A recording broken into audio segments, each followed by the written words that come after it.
Bonjour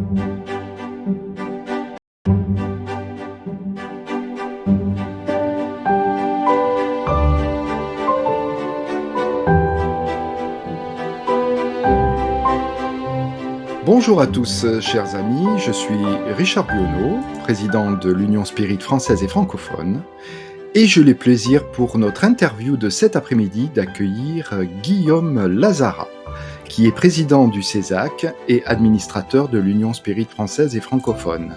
Bonjour Guillaume. Bonjour Richard. Je suis très heureux de t'accueillir donc pour cette interview où tu vas pouvoir nous parler de choses extrêmement intéressantes. Peux-tu te présenter en quelques mots, Guillaume ? Oui, donc Guillaume Lazara, moi j'ai 36 ans, je suis président donc, du centre CESAC à Paris et je suis également administrateur de l'USFF depuis quelques années. Et je suis très heureux d'être là aujourd'hui. Eh bien, nous sommes, très heureux de t'accueillir. Alors, Guillaume, pour parler du concept même de la thématique de notre congrès, je sais que c'est un sujet qui te tient à cœur, hein, tu l'as souvent évoqué, et bien que nous ayons déjà évoqué ces questions depuis pas mal d'années, est-ce que ce congrès, dans sa thématique, représente quelque chose de particulier pour toi ? Oui, je pense sur plusieurs aspects. D'une part, personnellement, parce que la prière a une grande place dans ma vie. C'est quelque chose qui me nourrit beaucoup. Et donc, j'ai beaucoup de joie à travers ce congrès aussi à partager la joie que ça m'apporte, la prière. Donc, je suis très heureux de pouvoir en parler aujourd'hui. Et puis, après, plus largement, d'un point de vue mouvement spirit, développement du spiritisme en France, je trouve que la prière est vraiment l'outil principal, en fait, qui peut aider à construire un groupe, à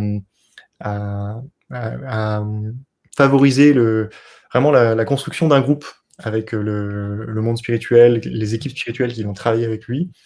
Et donc, du coup, je suis heureux qu'on fasse ça pour apporter peut-être des clés à des groupes qui démarrent et qui souhaiteraient progressivement développer leurs activités.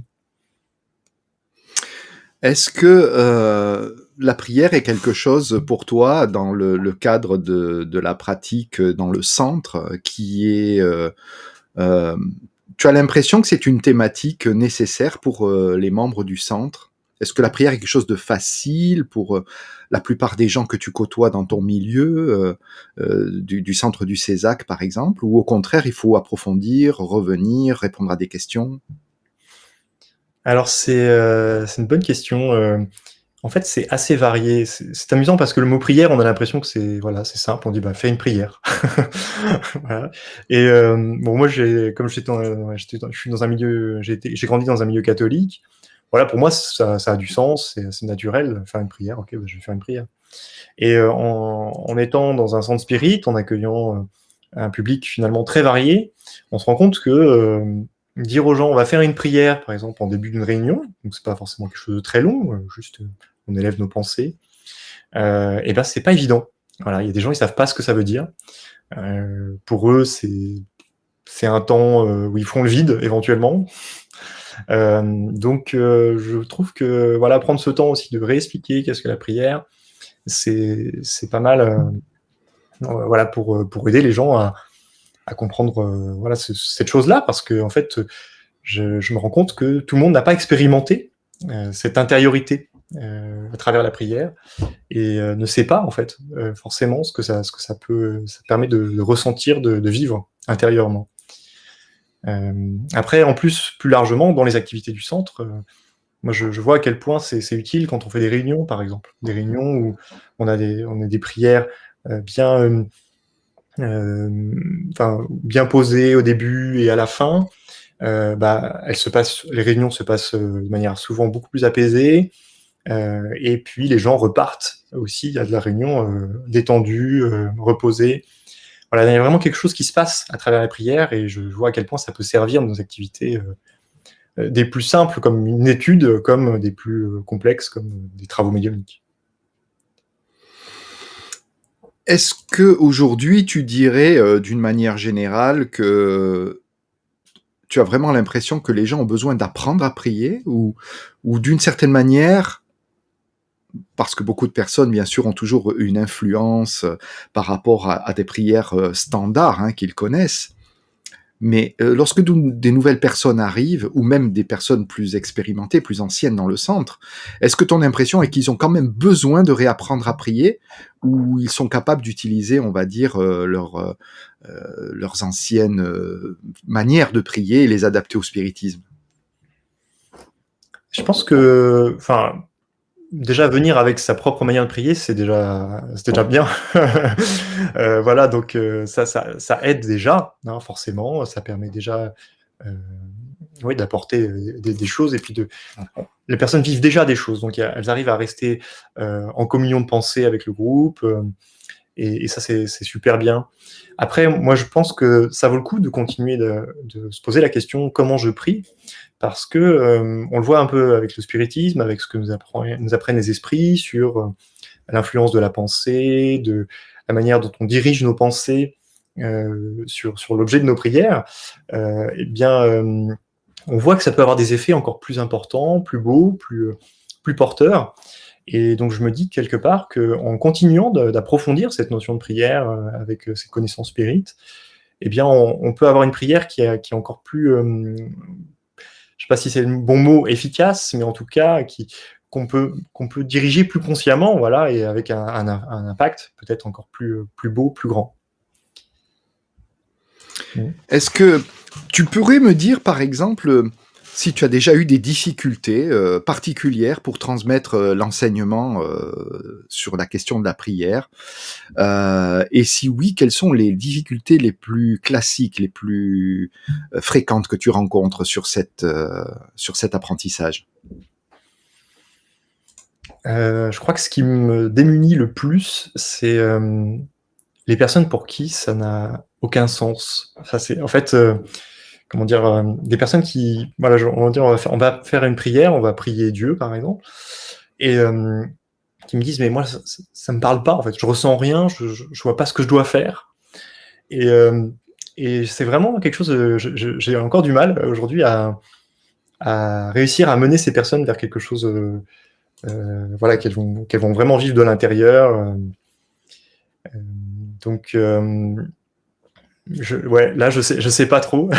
C'est des réflexions qu'on a en ce moment au CESAC, justement, parce qu'on a un groupe de prière qui fonctionne, hein, on a plus une bonne douzaine de personnes qui prient tous les lundis soirs, avec, des parcours très différents, et justement, on en parlait, avec la responsable de cette activité, et on est en train de réfléchir à mettre en place, voilà, des petites, «formations» entre guillemets, en tout cas des moyens de réexpliquer aux gens quel est le point de vue de la prière, sous l'angle spirit, et on espère aussi qu'en leur permettant, aux personnes, voilà, qui ne font pas de prière aujourd'hui ou qui ont du mal à prier, en les intégrant dans ces groupes et en leur apportant cette information, cette connaissance, on espère qu'elles puissent vivre quelque chose aussi.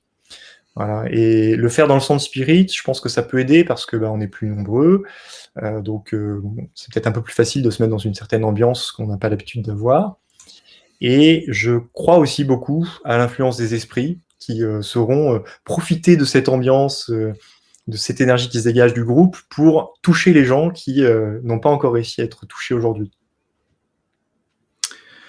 Je voudrais aborder avec toi maintenant un petit peu la question de la prière de groupe, de la prière collective. Il existe depuis des années des démarches qui sont faites par des personnes, pas seulement d'ailleurs dans le mouvement spirit, hein. Nous avons eu le fameux groupe de Maggie Lebrun à une époque qui faisait ça. Avec le CSF avant, dont nous avions la charge de l'administration, nous avions organisé aussi une prière mensuelle qui continue avec l'aide aux esprits souffrants, suivant par là même les recommandations faites par la doctrine, mais aussi par Léon Denis hein, dans plusieurs ouvrages, où on parle bien de la force du collectif. Et cette force du collectif que nous mettons au service de la prière, est quelque chose qui, quelque part, peut être servi par la technologie. Tu as toi-même, d'ailleurs, une table ronde que tu as animée sur cette thématique en particulier. Et je voudrais te demander quelle est ta plus belle expérience de démarche collective, d'une certaine manière, et si tu as ressenti des choses particulières par rapport aux effets et aux résultats que cela peut représenter. Hem, alors en effet, je pense que, j'ai pu ressentir des choses très fortes, quand je sais qu'il y avait des collectifs qui priaient pour moi à un moment donné. Hem, En fait, c'était assez étonnant, sur le moment, je sentais pas grand-chose, mais le fait que je pense tout à coup à ce groupe qui priait pour moi, j'ai ressenti comme vraiment une douche littéralement, de quelque chose de très doux, très apaisant, très intense. Et c'était notamment, bah, quand j'ai eu une opération, voilà, j'étais à l'hôpital, et voilà, je savais qu'il y avait ce groupe-là qui priait pour moi et ça a été vraiment très apaisant, très agréable pour moi qui était tout seul dans ma chambre à ce moment-là, de sentir, toute cette présence des personnes qui pensaient à moi. Mmh. Alors, il y a quelque temps, je me souviens, tu es venu me trouver en me disant: «Richard, voilà, je pense que nous devrions, créer un site de prière, pour un petit peu, pérenniser la démarche d'un travail de prière collectif». Et tu es donc à l'origine de la conception du site prière de l'USFF. Beaucoup de gens te remercient parce que tu as apporté, par cette idée que nous avons concrétisée avec la fédération, beaucoup de contributions essentielles sur la prière collective. Alors, tu peux assez brièvement, le temps file malheureusement un peu vite, nous dire un petit peu comment tout ça s'est passé et comment tu vois le développement de cet outil aujourd'hui? En fait, j'ai découvert un site au début qui est un site, plutôt, catholique, qui s'appelle Hosanna, qui proposait, de faire un réseau social de prière. Je trouvais ça assez sympa et il y avait notamment une fonctionnalité qui permettait de poster une prière et de voir combien de personnes priaient pour nous et je sais que ça m'avait beaucoup marqué parce que, voilà, j'avais mis une prière pour des gens, qui en avaient besoin et j'avais vu qu'il y avait 20 personnes qui avaient prié pour ma prière. Et j'avais ressenti beaucoup de gratitude pour ces gens, de me dire: «J'ai 20 personnes qui ont pris le temps de lire ce que j'ai écrit et d'avoir une pensée pour ces gens-là» et ça m'avait beaucoup, frappé, hem et l'année dernière, j'ai été, opéré, donc là, je parlais tout à l'heure d'une opération et j'ai eu le temps, ensuite dans ma convalescence de repenser à ça, en plus avec mon expérience, voilà, de prière collective que j'ai eue, que j'ai reçue suite à mon opération et je me suis dit: «Mince, il nous manque quelque chose, vraiment, qui répond à nos usages, dans le milieu spirit pour pouvoir, développer cet aspect-là de soutien, par la prière, en fait». Et donc, j'ai commencé à développer pendant cette convalescence, cet outil qui est aujourd'hui disponible et j'ai voulu aller un petit peu plus loin que ce qui est proposé sur ce site, d'origine, puisque, bah, on peut à présent, bah, poser une prière, mais on peut aussi remercier derrière. Voilà, parce que, ça aussi, c'est quelque chose que j'ai pu expérimenter et je vous invite à le tester sur ce site, de prendre ce temps de prier et puis de recevoir ensuite la gratitude, des personnes pour qui vous avez prié. Je trouve que ça enfin, je sais pas, moi je ressens vraiment un cercle vertueux très positif et ça crée du lien pour moi, avec des gens que je connais pas forcément, mais quand je revois leur prénom, sur le site et je me dis: «Tiens, c'est cette personne-là» et ça facilite ma prière ensuite. Voilà, donc c'est quelque chose de très touchant pour moi. Alors, évidemment, nous avons eu pas mal d'idées pour développer encore tout ça, notamment une extension à d'autres pays ou proposer à d'autres fédérations d'utiliser le même mécanisme. Nous aurons certainement, en tout cas, l'occasion de revenir sur cette question lors d'échanges ultérieurs. Je remets le lien, bien entendu, pour ceux qui ne connaissent pas ce site. N'hésitez pas à le visiter, à venir déposer vos demandes de prière. N'hésitez pas à nous écrire également et à nous visiter sur le site donc de l'Union Spirit française et francophone. Guillaume, nous arrivons au terme de notre échange. Je voudrais te remercier d'avoir répondu à ces quelques questions. Ce n'est juste qu'un au revoir temporaire. Nous avons un programme très chargé pour la suite de l'année. Après le congrès, nous aurons certainement l'occasion de revenir pour poser beaucoup d'autres questions et répondre surtout aux questions qui nous sont posées. Voilà, chers amis. Guillaume, si tu veux peut-être conclure avec un petit mot de la fin rapidement. Non, merci de m'avoir invité. Puis je vous invite vraiment à tester ce site pour expérimenter cette prière collective un peu différente de ce qu'on peut connaître d'habitude. Merci beaucoup Guillaume, merci à tous pour être présents et pour nous soutenir dans toutes nos actions au quotidien. Eh bien, à très bientôt, le programme continue maintenant avec une interview de Joussara Korngold. À tout de suite.